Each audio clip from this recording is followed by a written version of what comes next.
Halo Rebahaners, piye kabare? Semoga kalian semua apik-apik ya. Sudah hampir 1 minggu lebih rangkum film yang menguras otak terus sehingga otak kita mungkin menjadi normal. Karena dikhawatirkan saraf-saraf kesadisan yang ada di dalam diri Anda mulai tersumbat. Maka dari itu kali ini saya akan merangkum sebuah film berjudul The Midnight Meat Train tahun 2008. Dan walaupun film ini termasuk film lama, saya pastikan film ini tidak akan mengurangi kualitas asupan kesadisan Anda untuk hari ini. Walaupun banyak sensor di sana-sini, tapi yang penting esensi dari film ini sendiri bisa sampai kepada Anda. Dan yang terpenting, tidak dolar kuning. Yowis, langsung saja siapkan handsfree, cari posisi rebahan terbaik, garuk dulu pantat Anda. Selamat menonton dan check it out. Get it when I get back.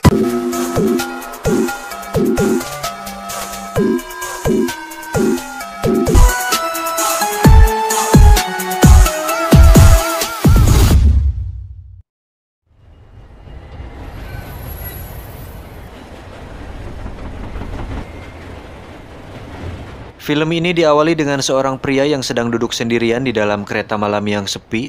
Tiba-tiba terdengar suara dari gerbong lain. Dia pun berdiri dari tempat duduknya. Saat berjalan, tiba-tiba dia terpeleset. Ternyata lantainya sudah dipenuhi dengan darah yang ngayambang. Pria itu pun bangun, dan terkejutnya dia saat melihat seseorang sedang mencincang sesuatu, dan di sana sudah banyak darah yang muncrat kemana-mana. Dan inilah The Midnight Meat Train. Anjir, adegan awal saja sudah banyak darah-darahnya. Bakal seru nih. Lanjut, kisah akan berfokus pada seorang pemuda bernama Leon. Dan tebak siapa orangnya? Wey, lagi-lagi si Mamang Bradley Cooper. Di film ini Leon berprofesi sebagai seorang fotografer yang menjual foto-fotonya untuk dipamerkan di sebuah galeri. Pekerjaannya pun cukup susah-susah gampang. Setiap hari dia hanya berkeliling kota untuk hunting momen-momen unik dengan kamera kecilnya tersebut. Dan Leon pun tidak sendirian. Dia memiliki seorang kekasih bernama Maya yang tinggal serumah dengannya. You kidding me? No. Singkat cerita, Leon diajak Jurgis, salah satu temannya, untuk bertemu dengan seorang pemilik galeri yang terkenal. Pemilik galeri tersebut pun melihat karya-karya foto Leon dan ternyata responnya kurang baik. Dia mengatakan jika foto-foto Leon memang bagus, tapi tidak hidup dan terasa kosong. Tidak ada ekspresi yang kuat dari subjek foto tersebut dan momennya dirasa sangat hampa. Leon pun sedikit kecewa dengan hal itu. Saat di rumah, dia pun curhat kepada Maya. Beb, aku sepertinya harus alih profesi jadi tukang ngangon bagong. Maya pun menjawab, jangan gitu Pi, kamu pasti bisa. Semangat Duns, biar kamu semangat, aku kasih pengencerotan deh, yuk. Geli anjing. Dalam tidurnya, Leon bermimpi melihat sebuah kereta dengan penuh darah di dalamnya. Dan sampai sini, saya sempat menebak jika Leon lah psikopatnya, karena mungkin dia memiliki kepribadian ganda seperti film-film horor pada umumnya. Tapi ternyata saya salah dan sok tahu. Lanjut. Pada tengah malam, Leon pun bangun dan memutuskan untuk berkeliling kota sambil hunting foto. Tak diduga, Leon kebetulan melihat seorang wanita yang sedang diganggu oleh beberapa pemuda berandalan. Tak ingin kehilangan momen, Leon pun memotret kejadian tersebut. Kemudian, dia memanggil berandalan itu untuk berhenti mengganggu si wanita. Dan saat berjalan ke arahnya, Leon menyempatkan untuk memotret perangai pemuda tersebut. Saat sudah mendekat, dia menunjukkan bahwa ada CCTV di sana yang merekam kejadian itu. Karena takut, para berandalan itu pun pergi dari sana. You okay? Sebagai rasa terima kasih, Leon mendapat sebuah cipokan basah dari wanita itu. Dan anjir, si Bradley Cooper menang banyak terus loh di tiap filmnya. Di film Limitless aja berapa kali dia dapat pengencerotan. Di sini belum apa-apa udah dapat bingkisan kecil. Halus. Lanjut. Setelah sesi terima kasih itu, wanita tersebut langsung naik kereta untuk pulang.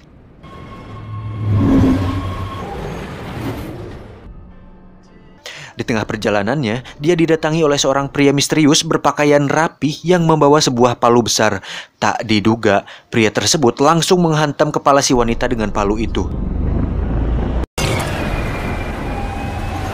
Alhasil, dia pun tewas saat itu juga. Esok pagi, Leon menunjukkan foto-fotonya kepada Maya dan itu membuatnya terkesan. Saat ngopi di sebuah kedai, tak disangka Leon melihat sebuah koran yang memberitakan bahwa seorang model wanita menghilang tadi malam. Dan model tersebut adalah wanita yang Leon temui semalam. What the... Leon kemudian pergi ke kantor polisi, dan ini adalah detektif Lin, salah satu anggota kepolisian di kawasan tersebut. Sebagai pria jujur dan berdikari, Leon pun menunjukkan foto wanita yang menghilang itu untuk menginformasikan bahwa dia sempat melihat wanita yang menghilang tersebut tadi malam. Dirasa informasinya tidak cukup membantu, detektif Lin pun memberikan kartu nama apabila Leon punya berita terbaru.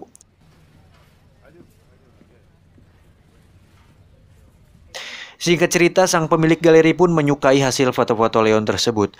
Dan dari sinilah, Leon menjadi ketagihan untuk hunting foto di malam hari.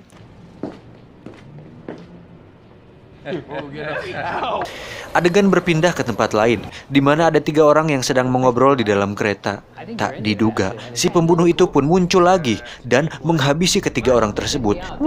Anjir, darahnya gila-gilaan bro, bola mata pada dicopot, gigi sama kuku dicabutin satu persatu, rambut dicukur abis.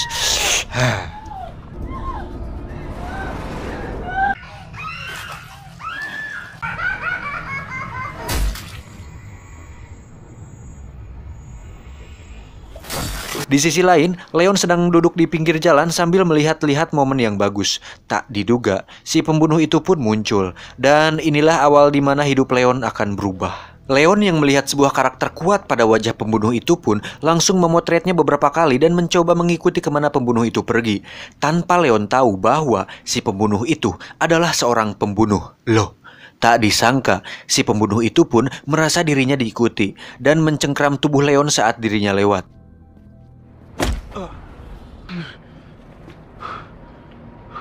Terlihat di jarinya ada sebuah cincin berbentuk semacam logo bintang yang aneh. Dan waktu itu pertama kali nonton, di sini saya sedikit bisa menebak bahwa pembunuh itu seperti seorang anggota kelompok pembunuh semacam di film John Wick. Tapi lagi-lagi ternyata tebakan saya salah. Jing. Si pembunuh itu pun masuk ke sebuah hotel dan sempat melihat ke arah si Leon. Dan di sini saya semakin penasaran. Esok harinya Leon masih dibuat penasaran dengan sosok pria itu. Akhirnya, dia memutuskan untuk mencarinya dan mengikuti kemana pria itu pergi. Saat sampai di stasiun, pria itu terlihat duduk tak bergerak selama berjam-jam sampai tidak ada orang yang di sana. Leon yang semakin penasaran terus memperhatikan dan memotretnya beberapa kali. Namun hal itu diketahui oleh security di sana dan Leon pun terpaksa menyerahkan kameranya untuk diperiksa. Si pria misterius itu pun masuk ke dalam kereta. Di dalam kereta, pria itu lagi-lagi mengincar dan mendapatkan korbannya. Namun, kali ini dia mendapatkan korban yang salah. Karena korban tersebut adalah seorang tentara, membuat pria pembunuh itu sedikit kewalahan dibuatnya. Sampai-sampai suara perkelahiannya terdengar oleh kondektur kereta di sana. Sang kondektur pun mengambil pistol dan menghampiri mereka berdua. Tak disangka, si kondek itu malah menembak si korban. Loh, kok ternyata petugas keamanan kereta itu adalah bagian dari semua ini dan sudah kenal dengan pria pembunuh itu. Dan sekarang semuanya mulai terungkap sedikit demi sedikit. Esok harinya, karena Leon masih penasaran apa yang dilakukan pria itu, dia pun terus mengikuti pria itu sampai di suatu tempat. Dia akhirnya mengetahui jika pria tersebut berprofesi sebagai seorang tukang daging atau tukang jagal. Di suatu titik, keberadaan Leon pun akhirnya diketahui. Namun untungnya, Leon masih bisa lolos. Hari-hari setelah kejadian itu pun semakin membuat Leon tidak tenang dan seringkali terlintas di pikirannya muncul wajah-wajah para korban dan pria misterius tersebut. Beberapa hari berlalu, Leon pun memutuskan untuk kembali menguntit pria itu. Dan akhirnya, sampailah dia di kereta sepi itu. Leon yang berada di gerbong lain pun hanya bisa menunggu apa yang akan dilakukan pria itu. Saat situasi sudah sepi, pria itu pun melancarkan aksinya. Hal itu pun disaksikan langsung oleh Leon yang mengintip di belakang pintu gerbong. Tak diduga, pria tersebut akhirnya menyadari keberadaan Leon. Leon yang panik pun langsung lari dari sana. Tapi, pria tersebut berhasil menangkapnya. Lalu, bagaimana nasib Leon selanjutnya? Iklan dulu. Kalian butuh gear berkualitas dengan harga terjangkau, tapi masih ragu takutnya pesan tripod yang datang kipas angin? Kalian tidak perlu bingung, karena ada Plaza Kamera. Tempat terlengkap dengan barang berkualitas tinggi. Si John pun sudah membuktikannya.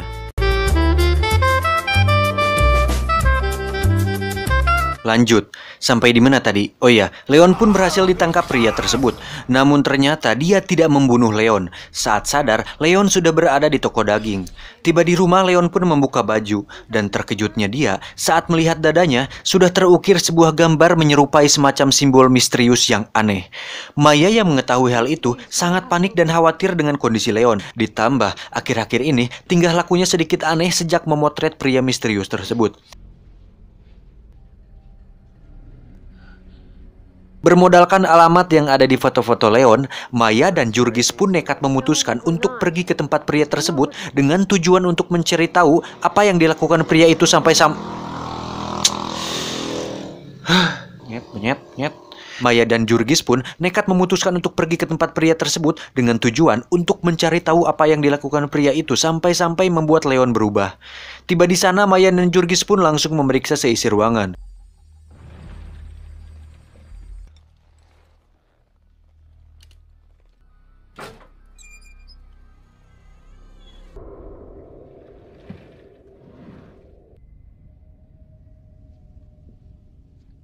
Tak diduga, si pria itu tiba-tiba muncul di belakang dan langsung melumpuhkan si Jurgis.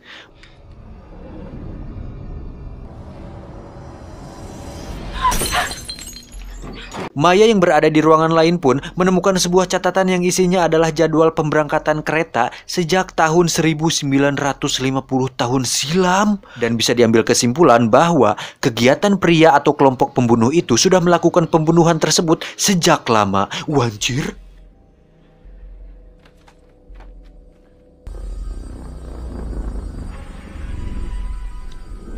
Saat Maya melihat pria itu sudah melumpuhkan Jurgis, dia pun lari dan pergi menemui Detektif Lin. Maya kemudian menceritakan semuanya. Namun, Detektif Lin tidak mempercayainya dan menganggap itu semua omong kosong. Maya kemudian pergi dari sana dan menelepon Leon untuk memberitahukannya bahwa Jurgis sudah diculik pria misterius tersebut. Tiba-tiba, Detektif Lin muncul di belakangnya. Dia mengatakan, kembalikan catatan itu. Maya pun langsung menodongkan pistol yang dia dapatkan dari rumah pria misterius itu. Di situ pun akhirnya Maya sadar bahwa Detektif Lin terlibat dengan semua kejadian ini. Dan jika antum perhatikan, kalung yang dipakai Detektif Lin gambarnya sama dengan simbol cincin yang dipakai oleh pria itu. Jadi bisa disimpulkan bahwa kemungkinan benar-benar ada sebuah kelompok tertentu yang menaungi kegiatan bunuh-membunuh tersebut. Maya bertanya, di mana Jurgis? Detektif Lin menjawab, dia ada di kereta jurusan Sukabumi Purwokerto. Maya pun langsung pergi dari sana dan kemudian pergi ke kereta tersebut.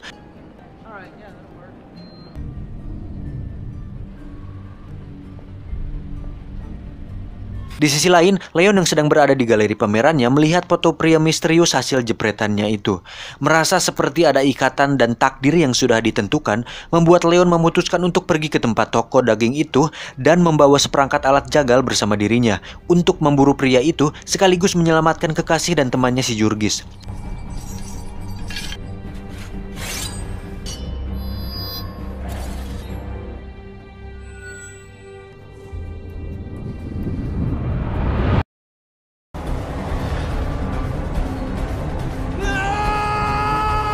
Kemudian Leon langsung lari dan melompat ke kereta yang sedang melaju. Maya yang berada di dalam kereta langsung dikejutkan saat melihat sudah ada beberapa orang yang tergantung yang salah satunya adalah temannya si Jurgis. Saat si pria muncul, Maya langsung menembaknya, tapi tidak tepat sasaran karena dia belum pernah menembak dan bermain PUBG sebelumnya. Kemudian Maya pun lari, tapi pria itu melemparkan palunya seperti Thor dan Maya pun terjatuh. Saat akan membunuhnya, tiba-tiba pria itu dikejutkan dengan kemunculan Leon dengan pisau di tangannya. Dan terjadilah fighting di antara mereka.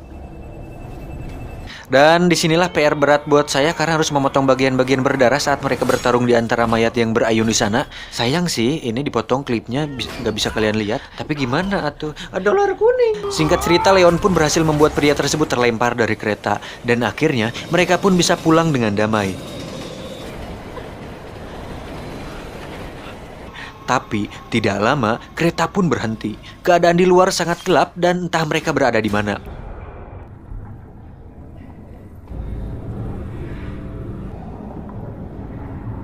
Kemudian muncullah Pak Kondektur, lalu dia mengatakan, tolong menjauhlah dari daging-daging ini. Dia pun kembali ke ruangannya. Leon dan Maya yang kebingungan dengan maksud perkataan si Kondek, seketika dikejutkan dengan kemunculan beberapa sosok makhluk menyeramkan seperti monster yang memakan tubuh-tubuh tersebut.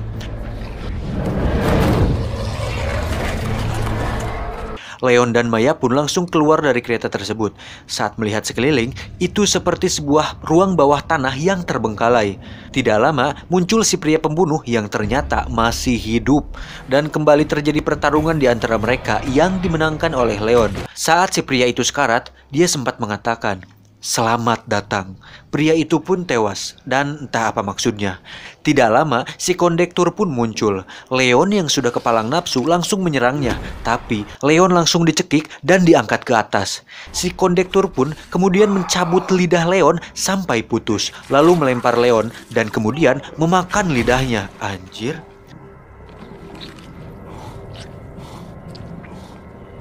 Dari situ dia pun menceritakan semuanya. Bahwa sebelum umat manusia lahir, makhluk menyeramkan tadi sudah berada di bawah tanah sejak zaman dulu, dan itu hanya sebagian kecil dari mereka.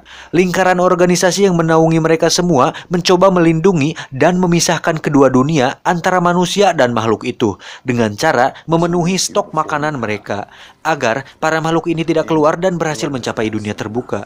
Bisa diambil kesimpulan jika makhluk ini semacam makhluk bawah tanah seperti dalam film Underworld, jadi masih ada kekerabatan dengan spesies vampir dan manusia GGS. Nah, berdasarkan teori tim IQ 7, organisasi yang menaungi Kondektur, si pria jagal, dan detektif Lin ini kemungkinan masih memiliki darah mereka dan dianugerahi kemampuan tubuh di atas manusia normal. Dan itu dibuktikan saat si Kondektur bisa mengangkat Leon sampai ke atas tadi di adegan tadi. Nah, simbol yang ada di dada Leon itu bisa jadi sebuah tanda yang diberikan si pria jagal itu bahwa Leon ditakdirkan untuk bergabung bersama organisasi mereka. Lanjut.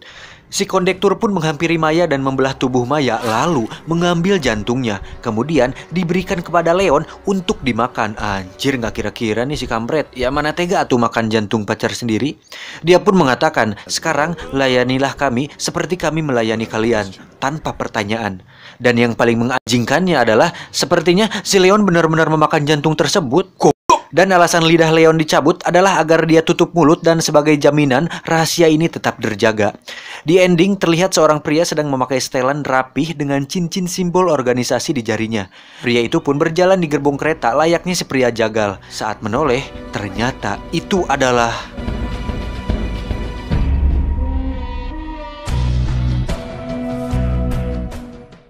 tamat. Ending yang sangat membagongkan.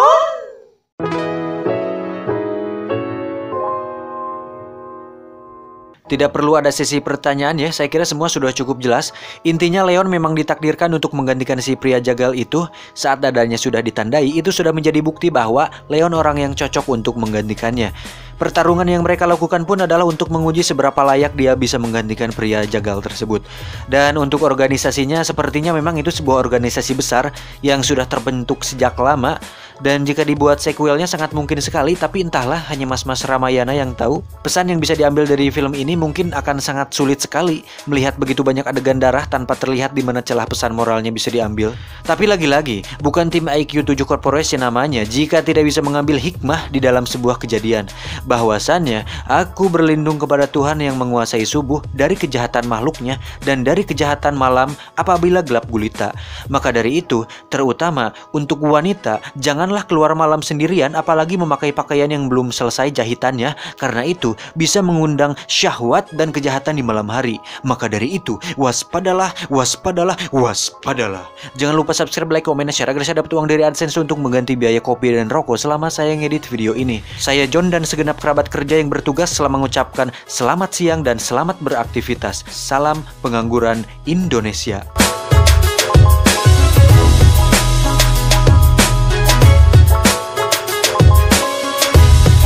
Katanya selamat beraktivitas, tapi pengangguran. Aktivitas apaan yang mau dilakukan? Modal. Nonton film Indosiar dulu sambil makan enak. Ku menangis membayangkan betapa tajamnya kau buat aku tak